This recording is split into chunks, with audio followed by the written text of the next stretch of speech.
The difference between whole grains and refined grains is often framed as a simple moral choice, but the deeper and more useful truth is that milling itself matters more than whether the grain is wheat, rice, corn, or another cereal. Milling is the moment where nutrition is either preserved, diminished, or intelligently rebalanced. Understanding what is removed, what remains, and what can be recovered gives home cooks and consumers far more power than simply memorizing lists of good and bad grains. When a grain is refined, the bran and germ are removed, leaving mostly the starchy endosperm. This dramatically changes the nutritional profile. The bran contains most of the fiber, along with significant amounts of magnesium, iron, zinc, and antioxidant compounds such as phenolic acids. The germ is small but nutritionally dense, providing B vitamins, vitamin E, healthy fats, and phytonutrients that support metabolic and cellular health. What remains after refining is a smooth, shelf-stable flour that is rich in rapidly digestible starch but much poorer in micronutrients and protective compounds. From a metabolic standpoint, this means refined grains tend to digest faster, raise blood sugar more quickly, and provide less satiety than their whole grain counterparts. The health consequences of this shift are not subtle over time.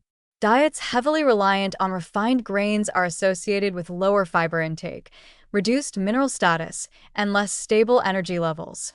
Fiber loss affects gut health directly, reducing the production of beneficial short-chain fatty acids that help regulate inflammation, insulin sensitivity, and immune function. Mineral losses matter because grains are a major source of magnesium and iron globally, especially in populations with limited dietary diversity.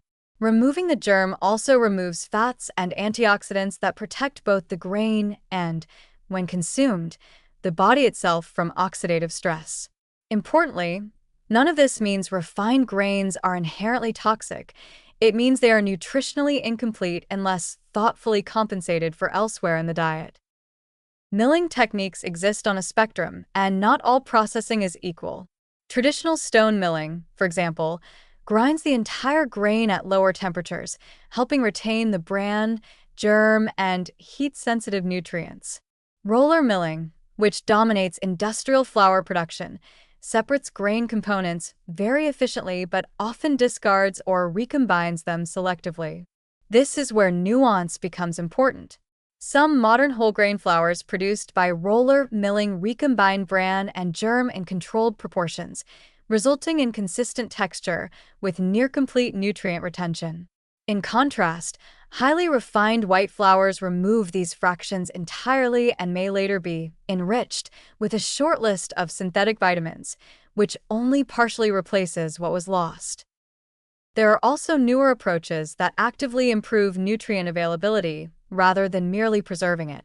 Sprouted grain flours are a strong example. Sprouting activates enzymes within the grain that break down some starches and phytates, compounds that otherwise bind minerals and limit absorption. As a result, sprouted flours often provide better mineral bioavailability, slightly lower glycemic responses, and improved digestibility, while still retaining most of the original fiber and micronutrients. From a positive perspective, sprouting shows that processing can actually enhance nutritional value rather than reduce it. Recovery strategies offer another layer of flexibility.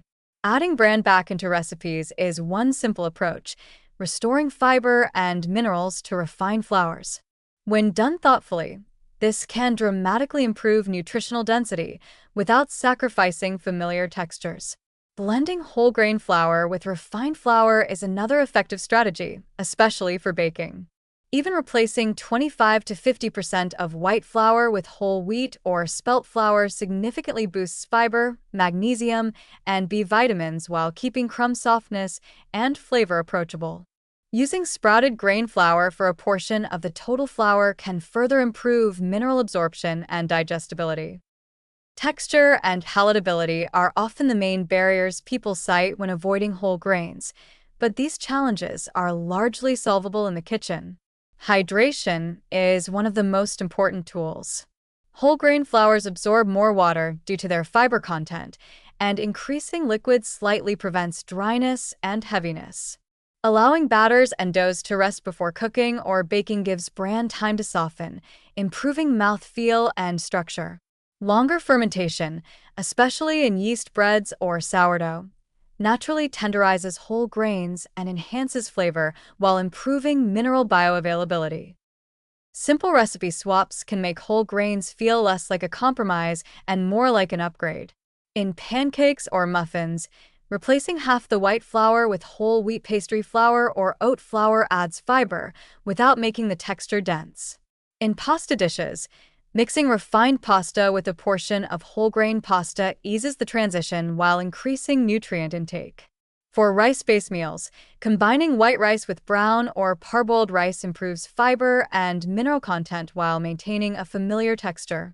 In baked goods, adding yogurt, applesauce, or olive oil can counteract the dryness sometimes associated with whole grain flours, making the final product moist and satisfying. Ultimately, the most empowering message is that whole versus refined is not an all-or-nothing decision. Milling determines how much of the grain's original nutritional architecture survives, but cooking methods, fermentation, hydration, and thoughtful pairing all shape how those nutrients affect the body.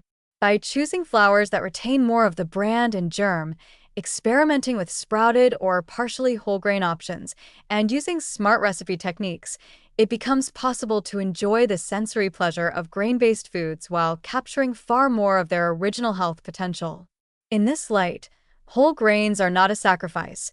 They are a flexible foundation that rewards even small, consistent improvements with better digestion, steadier energy, and long-term metabolic resilience.